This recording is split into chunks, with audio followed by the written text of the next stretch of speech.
Hello, everyone. Welcome to a new edition of the Right Wing Populist podcast. I am the Right Wing Populist. So, in today's episode, I wanted to discuss basically who's going to be the Republican nominee in 2028. It seems to me there's two top contenders, like the top tier, which would be J.D. Vance, Vice President J.D. Vance, and Secretary of State Marco Rubio. To me, that is currently the top tier two candidates. There's probably some other dark horse candidates, you know, maybe Ron DeSantis of Florida, although I think his political career is dead. I mean, for everyone on the right, in the MAGA right, I should say, was warning DeSantis not to challenge Trump during the 2024 primary. He did anyway. He killed himself politically, so I don't think he has a future. But you could probably say he's a dark horse. Maybe if you look at Texas, maybe Greg Abbott, the governor of Texas, maybe even Ted Cruz. Cruz has regained a lot of popularity within the MAGA base after he refused to endorse Trump in 2016 at the convention, famously. So those are maybe some dark horses. Who knows? I guess Haley may try to run again, but I think she's pretty discredited in the MAGA constituent of the Republican Party as well. So I really think the two top contenders is Vice President J.D. Vance, Secretary of State, and Secretary of everything else in the White House, Marco Rubio.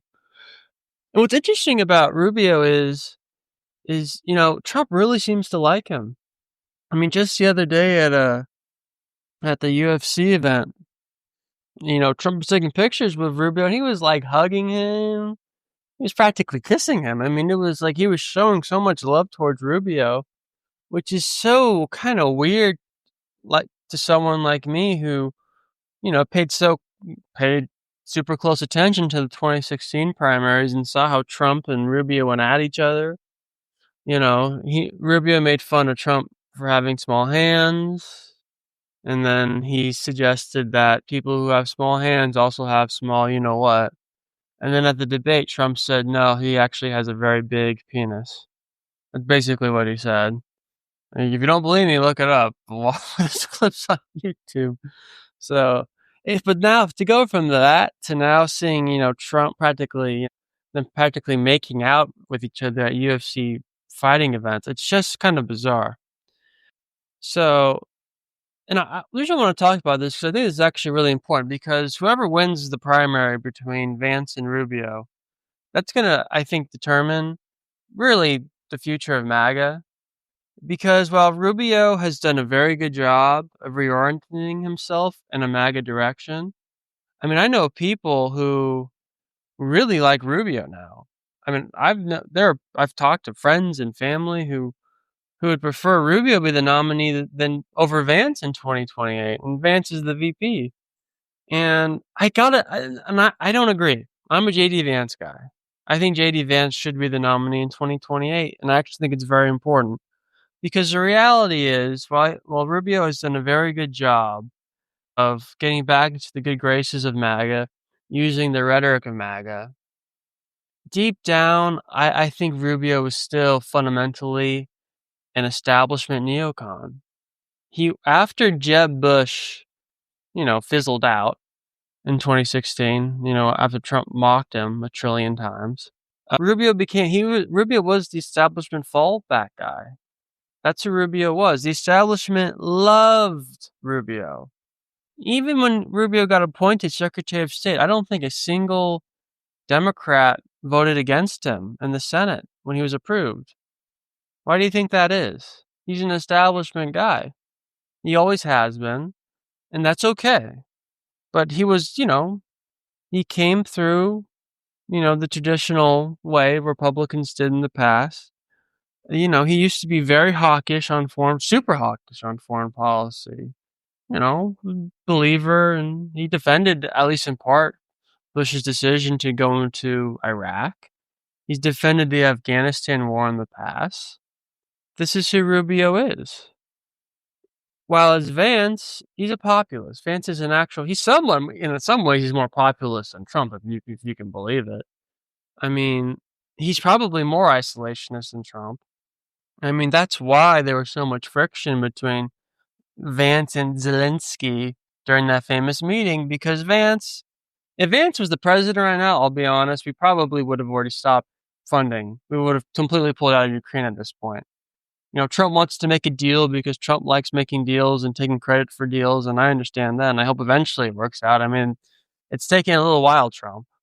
I mean, again, you keep saying you'll know in 2 weeks, and then 2 weeks go by, and then you still don't know whether or not there's gonna be a peace deal. It's like, come on, dude, let's, either there's gonna be either Russia and Ukraine are going to negotiate and make a deal or not, and at a certain point, we need to cut our losses. But I think if Vance was the president, we would have already we would be done. Like U.S., maybe Russia and Ukraine would continue fighting, but we wouldn't be involved anymore. And that would mean Russia would win the war much quicker, no doubt. But we wouldn't be involved. But if Rubio was a president right now, he'd be trying to send Ukraine even more money. I mean, I know he doesn't talk like that now, but his history suggests that's what he would be doing. He would be very, very, very harsh on Putin and Russia if Rubio was president, and maybe that's justifiable. Putin is not. I'm not saying Putin's a good guy, obviously, but that's who Rubio is. He is a neocon. I mean, he went out. I mean, again, go back and watch some of those 2016 debates between Trump and Rubio, those Republican primary debates. He went after Trump for being too isolationist. That's who Rubio is. He is a neocon. And while as Vance, Vance sort of believed in some of these wars, these Bush wars, and he was deployed to some degree, but he saw what a fraud those wars were and how some of his friends died, and he became disillusioned with it, and that's part of the reason why he's such an isolationist now, Vance. And that's the right foreign policy. I know isolationist has this bad stigma, but all isolationism means is that we worry about our own problems. We don't worry about the world's problems unless it directly impacts us, or maybe even indirectly impacts us, but directly impacts us. And that's what Vance is, but that's not what Rubio is. So I think it's important that, Vance is he's the vice president. It makes more sense to go from the president to his vice president as to the president to his secretary of state. In electorally speaking, while Rubio would probably do even better with Hispanics than Trump did, he's still got to win those 3 Rust Belt states. After the 2030 census, the Electoral College math is going to change to where if you're a Republican, you don't actually have to win one of those 3 Rust Belt states, Pennsylvania, Michigan, Wisconsin. But in 2028, you still have to. I mean, that's just the math. And Vance is going to appeal more to those voters than Rubio is. I mean, Vance is from Ohio, Appalachia, Hillbilly Elegy. I mean, that's who Vance is. Vance is going to appeal a lot more to, the working class voter in Pennsylvania, the auto worker in Michigan, than Marco Rubio is. Rubio will do very well in Arizona, will do very well in Nevada. He'll maybe even have even bigger margins than Trump did in Florida and Texas, but you still have to win one of those 3 battleground states. And there's a Puerto Rico population in Pennsylvania, as the media tried to make a big deal about the comedian joke when he insulted Puerto Rico. So I'm not saying there's no benefit to Rubio in any of those 3 states, but to win the presidency, you got to win at least one of those 3 Rust Belt states. And I think Vance is in a much better position to win those states than Marco is. So again, I'm not a Marco Rubio hater. His rhetoric has gotten much better, and I think overall he's doing a decent job at Secretary of State. Not great. Again, he bears some responsibility for us not having a peace deal yet between Russia and Ukraine. I mean, he is the Secretary of State. Okay. He's dealing directly with these individuals. And my concern is that he may be giving Trump bad advice regarding Russia and Ukraine. Like, if I was the Secretary of State, I'd be telling Trump, let's just cut our losses and get out. I know part of the other problem is with getting out also is we signed that stupid minerals deal. So now we have interest in Ukraine that we sort of have to defend now, which is why I really didn't support the minerals deal. Ultimately, I was kind of hoping after the blowout and the blow up in the White House between Trump and Zelensky that wouldn't have been signed, but c'est la vie. But if I was Secretary of State, I'd be telling Trump, well, let's just cut our losses, man. This isn't your war. As Trump has said, this is Biden's conflict, not Trump's.